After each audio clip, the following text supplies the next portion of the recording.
বিদেশ যায় দেহ গা।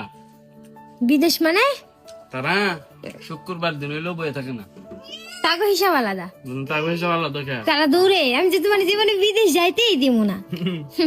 কইছি তো। তারা কি কষ্ট করে, হ্যাঁ মা?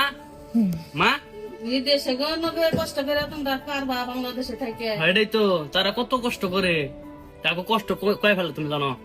একটা কষ্ট হইলো এদের যদি ছেলে সন্তান থাকে, কাছে নাই, মা বাবা কাছে মা নাই। বাবা কাছে নাই, একটা কষ্ট। জি পরিশ্রম করে জি। একটা কষ্ট। আয়নাদের রাইতে এত সারাদিন যে পরিশ্রম করে আয়নাদের রাইন দেখান না গে রে ভাই, রাইন দেখান না গে। আমার মনে হয় সকল দুনিয়ার কষ্টের মধ্যে এটা সব থেকে বড় কষ্ট।